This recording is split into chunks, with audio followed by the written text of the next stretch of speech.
साथियों नमस्कार। मैं योगाचार्य प्राकृतिक चिकित्सक डॉक्टर सूर्य प्रकाश। साथियों, इस वर्तमान समय के कोरोना के समय में मैं कुछ आपसे बातें करना चाहता हूँ, कुछ निवेदन करना चाहता हूँ।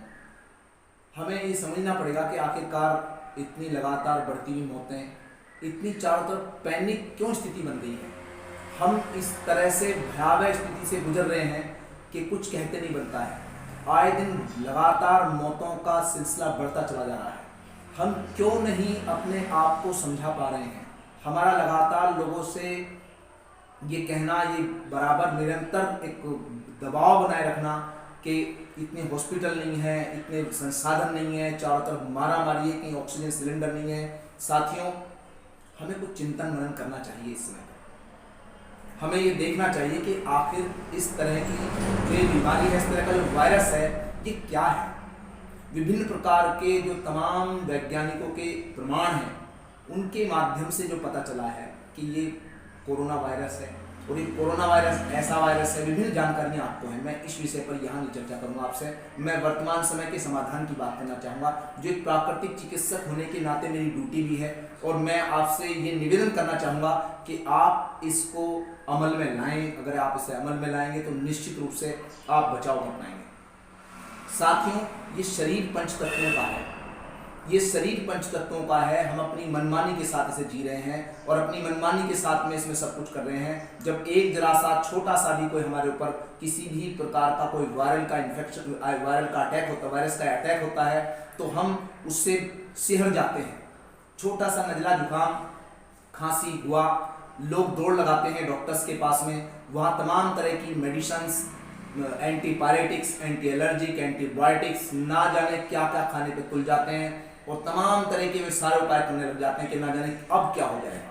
साथियों, इस तरह के इस सामान्य से फ्लू में आप बिल्कुल ये ना माने कि आपको कोरोना है या ऐसा जानलेवा आपको वायरस आ जाएगा।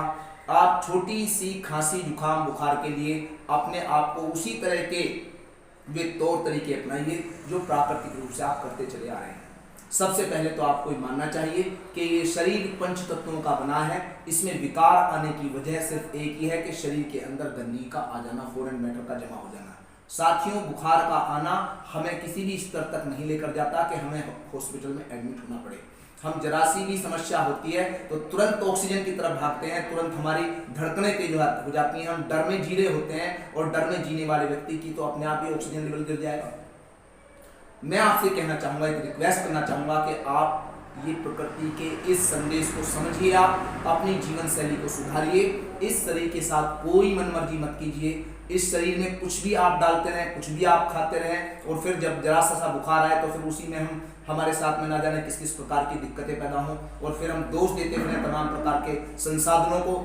हमारा स्वास्थ्य पर स्वस्थ रहना हमारा अपना जन्मसिद्ध अधिकार है। ये कर्तव्य हमारे दिया है। ये किसी हॉस्पिटल में आपको नहीं मिल सकता, किसी मेडिकल स्टोर पर नहीं मिल सकता। साथियों, इसके लिए आपको एक पूरी अपनी जीवन शैली बनानी चाहिए, क्योंकि वायरस आज नहीं है, अब से पहले भी थे, अब भी हैं और आगे भी रहेंगे। ना जाने कितने प्रकार के रूप बदल बदल कर ये अब वायरस आएंगे और हम उसके लिए तैयार सिर्फ एक ही तरीके से हो सकते हैं। किसी वैक्सीन से हम तैयार नहीं हो सकते। कितने वैक्सीन लगवाएंगे हम, कौन कौन से वैक्सीन लगवाएंगे, तो हमें सिर्फ एक ही काम करना पड़ेगा, अपनी जीवन शैली को नियमित करना पड़ेगा। मैं आपको अगली वीडियो में मिलता हूं, कैसे हम जीवन शैली को नियमित करें। और साथियों, इस कोरोना के समय में प्राकृतिक चिकित्सा के सभी सिद्धांतों को आप अपनाइए।